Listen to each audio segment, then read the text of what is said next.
Today we are going to be talking about GMOs. I'm sure you've heard lots of discourse about whether GMOs are good, whether they're bad, what they can do for the environment, what they can do for the health, and today we are here to discuss all of that. What are GMOs?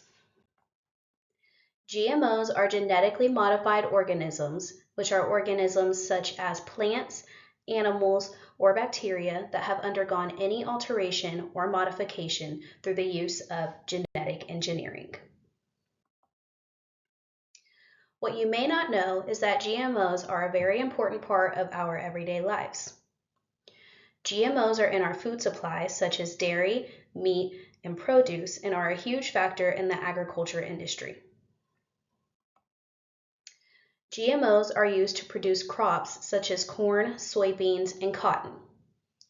Corn was modified to be resistant to pests, and soybeans were modified to be resistant to herbicide. Keeping them safe from pests and herbicides allows for more of these two crops to be grown and harvested and then used to process other foods such as cereal. When you're shopping in the grocery store, you may have noticed boxes or packages with labels on them that either say GMO free, free from GMOs, contains GMOs.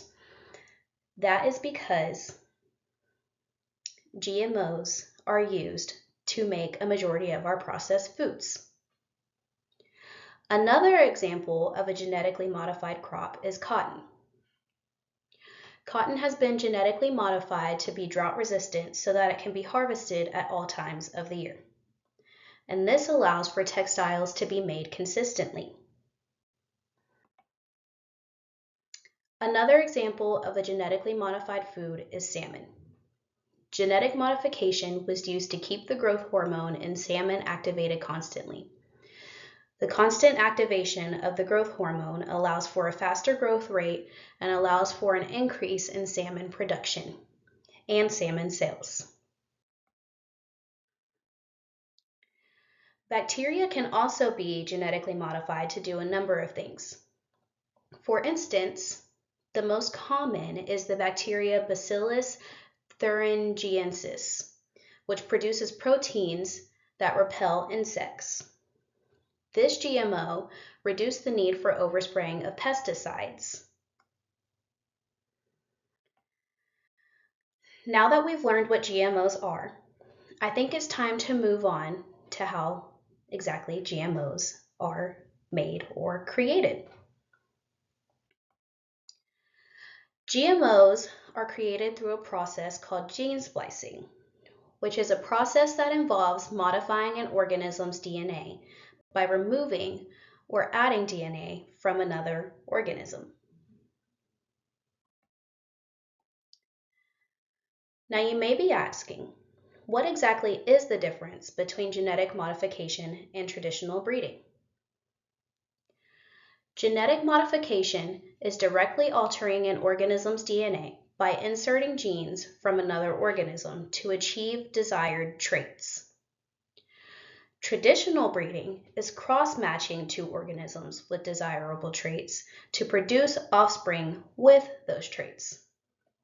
So just as an analogy here, genetic modification is like adding an embellishment to a product to make it perform better. Traditional breeding is like crossing a golden retriever and a poodle to get the highly loved golden doodle. While I can tell you the difference between genetic modification and traditional breeding, I find it is easier to show you the difference. So here I have a very short clip on the difference between genetic modification and traditional breeding.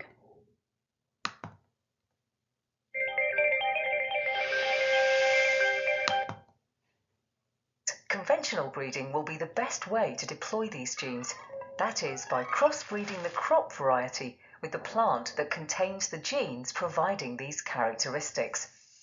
In other cases, GM, where scientists take a gene and insert it directly into a crop, might be easier, or indeed the only way they can be deployed. If you want to discover more about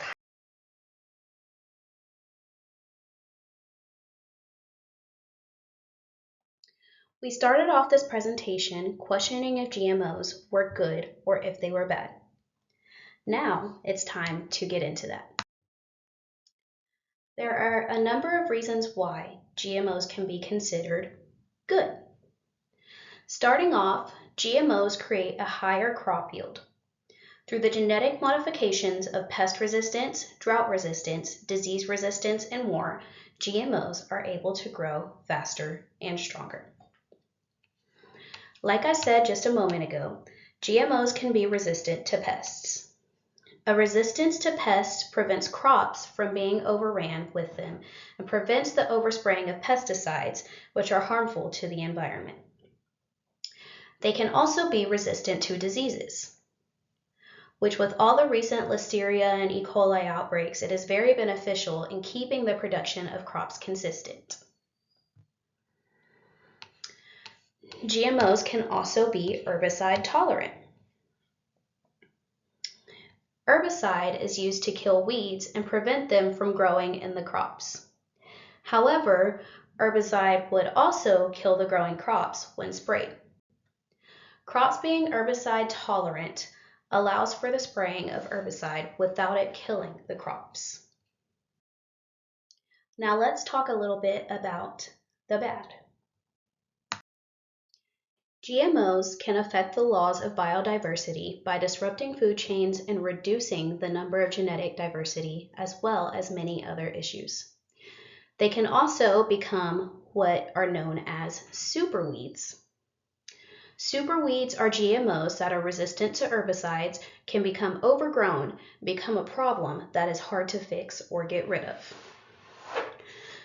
It is also said that GMOs can cause allergic reactions.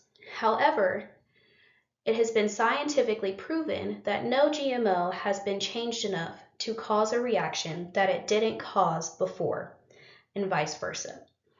So say you have an allergic reaction to peanuts. I have allergic reactions to peanuts.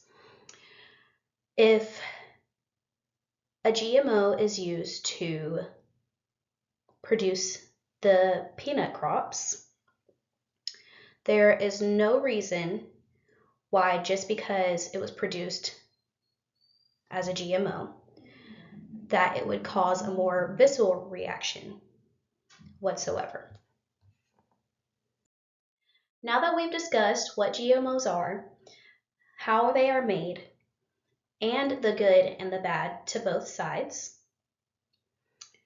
let's reach the verdict. All in all, GMOs have their ups and their downs.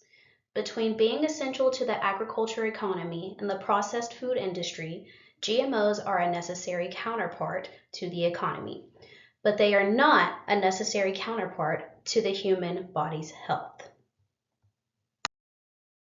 With that being said, I urge you to do your own research on GMOs to educate yourself and create your own opinion. That is always so important. Thank you so much for listening today, and I hope that I was able to give you a good enough amount of information on GMOs.